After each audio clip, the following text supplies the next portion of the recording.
Welcome back. I've got Jitske Kramer on the line. Jitske, how are you? I'm good. How are you?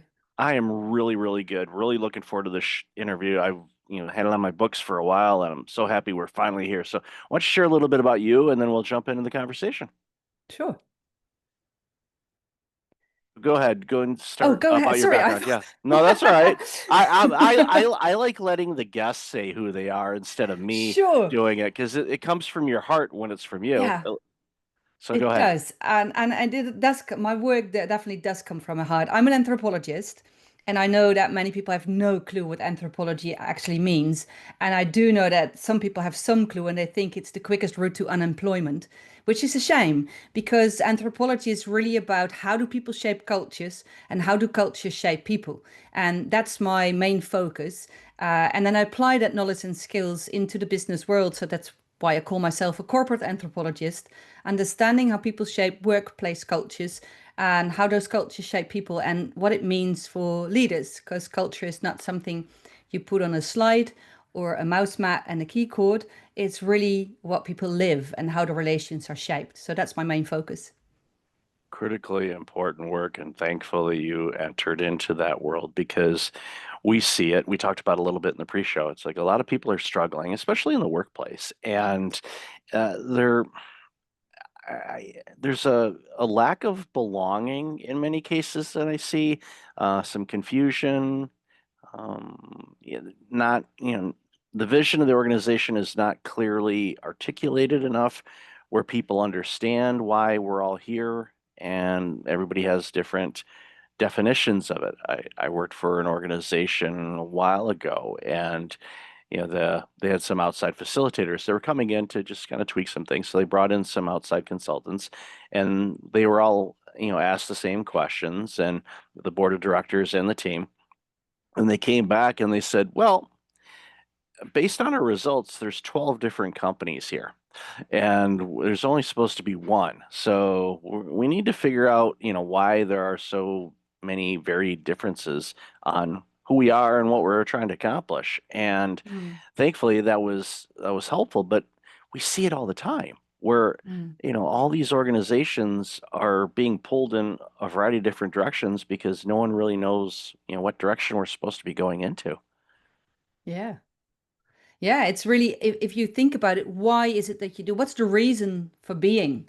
And if it's just making profit, it's a very hollow narrative.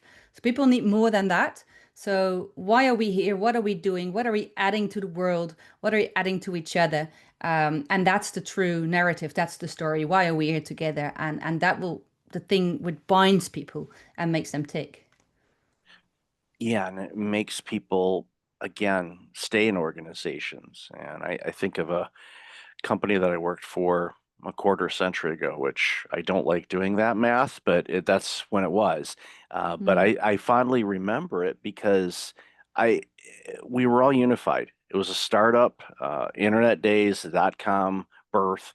It was just an absolute fun place to be. And during that time, especially in the US, and I know the UK had this challenge as well, there was a shortage of workers that could work in the industry. So they, were doing everything they could to recruit people, and other organizations were doing the same thing. So I would get, calls from tech recruiters, asking me, "Hey, would you be interested in looking in this role?" And it was paying anywhere from $10,000 to $25,000 more a year. And when you're young, you're like, that's like winning the lottery. You're like, of it course, is. let's have a conversation. Well, once I got into this organization, I thought, you know what, I really like it here. So I stopped taking those calls, and I'm like, no, Mm, I'm good here, and was, well taken care of and enjoyed my time there. It was an absolute blast, and it went by in a blur how quickly time went there because we were all on the same page. We all enjoyed working with each other. We all had each other's back. We all knew what the mission was. mm. Didn't mean we had didn't have difficult days. Of course we did. But, we all, it wasn't that Monday morning drag thing. Everybody was eager to go Yeah. in. And I've been part of companies like that. And of course, I've also been part of companies where every day felt like a Monday morning and you just didn't want to go and be there. And that's no fun. And it doesn't have to be that way.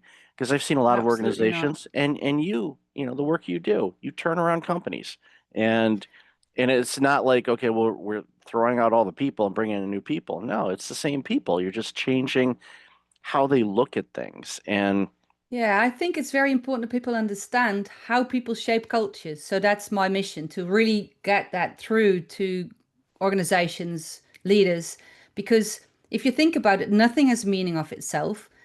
We have to create meaning together, and together we have to say, well, this is good, bad, this is right, wrong, this is what we believe in, this is what we don't believe in. And if we have that, that's our narrative, that's what we shape. So culture shaping is really done through defining what we value together. And from the values, we create behaviors. And the behaviors we have to do as a collective because culture is a collective thing. And then we create norms, the guidelines. And so from the values, we get behavior, collective behavioral patterns, and then the norms, and that guides us. Now, if we have a value which we can say, well, can we be respect or customer orientation or I don't know, whatever value you put in place, then you need to make sure that the behaviors you grow among each other, they are aligned with the value you have. And many times when I get to organizations, I see the corporate values and some communication team put them together and they're great on the slideshow and on the website, but it's not the values in action. And if you have that, if you have values which are not in action, you actually build frustration because if you have this narrative, what you believe in and the behavior you have, that's where you start shaping the world. So we shape the world in our protocols and procedures based on what we think is valuable. Now, many times when you look at organizations, there are procedures in place and protocols which don't really give, well, fire and relationships and warmth to people, but it's just there for efficiency reasons or for checking others. Well, if that's the case, then efficiency is the core value and every behavior is just geared to that. But then where's the human being? So the main thing is that if we understand that culture is not something just on a flip chart and not something you grow by delegating that to a communication team or to HR, it's what we do. So people shape those cultures in interaction and decision making. So that's two main processes. So the only thing leaders need to do is to make sure they're very clear on how do we shape our interaction processes. Can we listen to all voices? Are people excluded or not? Is it that all voices are heard or only the ones with the biggest budget or the biggest mouth and just the strong people or the biggest group? Or do we actually listen to all different views so we get the best decisions ever? And is it very clear who decides what? And when I get to organizations and explain this, how people shape cultures process, it gives leaders tools to really, incorporate that in how they give leadership. that's one of the biggest, what's the word I'm looking for? I think lost opportunities for leaders is to Mm, truly engage with their team because they see things that leaders won't see just because of a different purview. You know, one of the interviews that I did many, many years ago was with Roger Nierenberg, a former conductor, I think in Philadelphia and maybe in New York as well. I forget exactly where he was orchestra conductor. So, you know, did it for years, was successful. So Maestro Nuremberg left that and went into leadership consulting. And he'd go mm, into teams and he'd bring in the teams. And he also would bring in, depending on the size of the room and the number of people, he'd also bring a small orchestra with him, you know, with the mm. instruments, the performers, Cool. Love everything. that. So he would bring them in and he would talk about different things. And then he would set up an area like an orchestra pit and he'd have the team sit in with the orchestra pit and they would start playing. And at first, you know, they sounded like a elementary school band in September, not good, no rhythm, out of sync, everything. And then the harmonies would come together and it would sound like a symphony and it would sound absolutely beautiful. And then he would be up elevated on a podium and he would bring people up to the podium and he'd have the orchestra play the same music again. And Mm, everyone was absolutely blown away on how different it sounded from an elevated state than what it sounded like in the pit. And he said that's the leadership and employee dynamic that every organization faces, is what you see and hear down here is different than what we see and hear up here. So we have to figure out a way to make that communication and that knowledge flow in such a way where we're all in unison, hearing I the love same that. tunes. Yeah, it was Yeah, great. one of my books is actually called Jam Cultures for exact that reason. It's like a jam session. So if you have different voices, you jam. You can't. It's you have to do it together. One needs to go first, and then we need to actually react upon each other. And what I see many times in organizations, if you look at this interaction process, it's many times only transactional interaction and not transformative interaction. So you have transactional interaction, which I tend to call bullet point meetings, where you push bullet points and you make it very effective and efficient, which is cool. But then you organize what's already been organized, and that's mainly making sure that the status quo is continued. But if you had transformational interactions, and that's what you have in music, that's the type of interactions what I tend to call campfire conversations as a metaphor, because we know that when we're at a campfire, we look into the fire and the flames, and then we suddenly tell stories we didn't plan to do, and we suddenly share what's on our heart, on our mind. And I'm willing to be touched by what you say and maybe even change my mind and my heart about the situation, and you have the same. And if we have that type of interaction, something can actually happen. We can get out of a meeting different than how we got in. And every organization who has innovation at the top of their list needs to have transformational conversations. And every organization who deals with change and transitions and transformations, they need to have campfire conversations. And that means that we actually need to be able to meet each other from human to human and not just from business card to business card. No, I love that. And speaking of books, you have a new book out, and let's dive into that. What's the book about? The book is called Tricky Times, and it's about Mm, how we can navigate the messy middle of change. So, what I did for this book, I looked at the world and what's going on, and seeing that there's so many transformations and shifts going on. We can call it a VUCA world, or where's constant change is going on. And anthropologists have this wonderful concept, which is called liminality. And that's a word most people don't know. But liminality stems from the Latin limes, like border, and it's between borders. So it's the place during a big change, which everyone knows, where you know that it's not how it was. We have to change something, but we don't know where to go yet. So it's this messy middle when we have to say goodbye to stuff, when we question all the obvious things, we get annoyed, we get frustrated, we get sad and excited because we can change things. And we know that all from our personal lives when there's moments in your life when you say, well, my work doesn't fit me anymore. Maybe even your partner or your hobbies or who you are. And I need to go to something different. And we go seek for therapy if we do so. And if many storylines in your life are on hold or somehow crash, we call it a midlife crisis. I think in many ways, our society in many places in the world is in a kind of midlife crisis because there's so many things we question if we can continue like this. And I think part of that is that we live a narrative which has economic growth at the heart of it, but not just growth, it's an obsession with growth. It needs to continue and continue. And that's an unlimited value. So if we go back to how people shape cultures, if you have a value as a core, which is without limits, then you start breeding the or growing the behavior which is constantly pushing boundaries, which is great. And we can call it entrepreneurship, and it's cool, and fake it till you make it, and sky is the limit, all those. It's cool. And at the same time, our earth, our environment, people, there's boundaries there, you know. So we live a narrative which brought us a lot, and it's great. And for many people, it's profitable, but for many people, it's not. and it's a narrative which is actually hurting people. It can't survive without hurting the earth. There's social injustice because not everyone is, profiting from this narrative as much.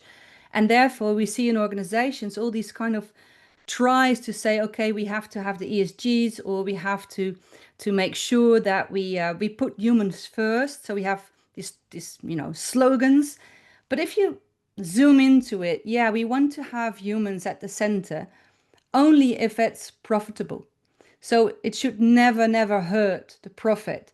Well, if that's the case, then you see that in our value hierarchy, we do value people, but we value money and profit more.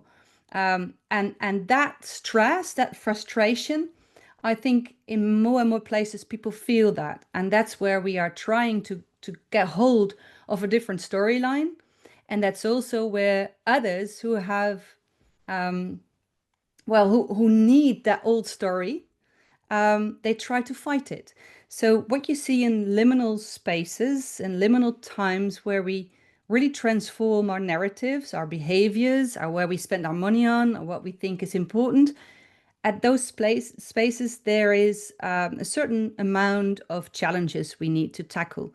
And that's what Tricky Times is about. And it's called tricky because it is tricky. Because one of the struggles we have is chaos in power. Who will decide what is normal, what is not, what is right, what is wrong, and true and false? Because, like I said in the beginning, that's how we shape our cultures.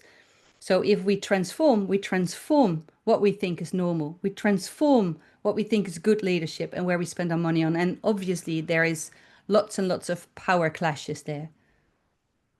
Yeah, it's very, very timely book. We see the dynamics, whether it's in the political realms. I know both the United States and Canada and the UK are having what we would call some interesting times, maybe challenging. Yeah, Phrase we hear all the time, and I know you've heard it as well, is history may not repeat itself, but it certainly rhymes. And it there does. are very many things that are going on, and I am definitely not a student of history. If I am, I'm in the very early ages of it. I wish I would have paid more attention to it in school, but I'm still learning, so it's good. But I see the human element of things, and going back to what we've talked about is we got to have those tricky conversations and understand the campfire talks. Like, okay, why prime minister is your position or your party's position on this when the opposition, their position is on this, and have a civil conversation. And they might still Yeah, be doing that, but on the news feeds and social media, it's definitely coming across completely different, where it's just jab, little punches here and there, and not really having any conversations. I'm hoping that behind the that's scenes true. that they are. But I think as a collective in humanity, and you hit it right on the head, there are organizations that are absolutely making all kinds of money, and there are people that are struggling to figure out, what am I going to eat today? Where am I going to Exactly. sleep today? And as a human race, we, I don't get on political soapboxes very often because I try to stay as neutral as I can, but this is a human thing. This has nothing to do with politics. We should And that's not, the sad thing. yeah, So yeah, I don't do politics. The only thing I say is we need to have good conversations. And the only thing where I do politics is that I love democracy. I'm in favor of that. I'm in favor of a society and also an organization where people have ways to express their voice. I think that benefits us all. Um, and that, yes, we need leaders and maybe even strong leaders, but a strong leader doesn't mean someone who dictates to others. A strong leader is also a leader who's very strong in holding the process and holding space for difficult conversations, also in organizations. So, if we want that, we need strong leadership during these messy middles of change. And the thing is, and that's what struck me when I was did research for the book, is when people go through liminality. And that's very well researched by anthropologists starting in the early 1900s. What you see is we need a certain type of certain archetype during liminal times, and that's called the trickster. And the trickster is an archetype which plays with boundaries. And why we need it, if things are stuck, if you have a certain culture, certain habits, and no one questions it, nothing will change. So to start and to spark transformation, you need people who question that and who trick it. And they're cool. And in every story, we have tricksters. Like Jack Sparrow is a modern trickster, or Prometheus, which is the Greek god, or Anansi, the spider. You know, you have all these coyote. They're all tricksters. They're cool. But because they're so well in challenging boundaries, and because our culture is so in favor of challenging boundaries, so we can, apply that to our unlimited boundlessness core value, we started to think that tricksters are the best leaders, and that's a big mistake. So people, we love stories. We are storytelling beings. We ask for data, but we trust the stories. And we created a culture in many places where the story is more important than the data and the reality. In some places we call it marketing, which is cool, but if marketing is too far off from reality, we're in trouble. And in many places, we are in trouble. So we thought that the tricksters, which we like very much, is a wonderful archetype, but we need only one or two in the story, not 20 tricksters. Like a movie with one Jack Sparrow is enough, not 20. You can't do anything. It's like a card game. If you look at a card deck and you play a game, you have this one card, which is a trickster card. It's the Joker. Can't do anything by itself, copies everything, but we all want it in the deck if we play the cards. But if you think about that, there's only two jokers in a deck of cards, not 20, because you can't play the game anymore. And what I see in many places, there's more tricksters, jokers, tricky tricks going on than actual, true, courageous conversation, looking into reality, speaking truth to power. And if it's not possible to speak truth to power in your organization or society, what kind of decisions are we making then? And in benefit and profit for whom? So regardless of your, you know, political preference or in your organization, regardless of what you think is the best route to take, I'd advise any human system to do that with a good foothold in reality, because that makes the best decisions. And that is a problem at the moment. So in the book Tricky Times, I get to the conclusion that for a big chunk, we kind of created what I call trickster cultures, where the story is more important than the actual data and the actual conversations. And then if we bring that back to where I started, how people shape cultures, nothing has meaning of itself. We have to create it together. And we create it through interaction and decision making. Now, if we sabotage the interaction and also sabotage the decision making, then as a human group, we're drifting. And that feels that you don't know what you're doing. Where do I belong? And then you hold on your own groups because we're group people. So we seek our groups and we tend to fight the others and not understanding what's going on. And then there can be leaders who, misuse that or even spark that type of dynamics. So, looking at, what is good leadership, courageous leadership is making sure that you create space for true conversations. You hold space when it's uncomfortable and when there's uncertainty. You don't, just make things up. You express that you don't know. You have this, what many times is called vulnerability of sharing where you are. I like to call it just have humanity. Just be human and say, I don't know, but let's find out. Um, and I think we're a bit lost in our cultures. We're a bit lost in life, maybe in who we are. Why are we here? What are we adding to the planet? What are we extracting? What is the value we have? Are we good ancestors? All those big questions. I think they are underneath all the struggles we have in many places. Yeah, you surmised everything that's going on in the world.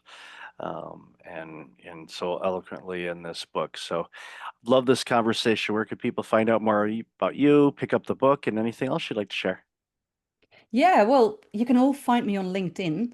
I just started the Substack, so you can also find me there. That's where the English content is. And around tricky times, it's trickytimes.com with a like a streepje. I don't know, you could say that in English. So find it on the website. My name, Tricky Times, you'll find it. And the book is available in ebook on Amazon everywhere. And the paperback will be in English in the UK next week. And in the US, they have to wait a little bit longer, but it will be there early 2026. But ebooks are already available. Awesome. I'll definitely have those links in the show notes. So thank you again for being you and this amazing work you're doing. It's so important for all of us. Thanks again for being on the show. Thank you very much.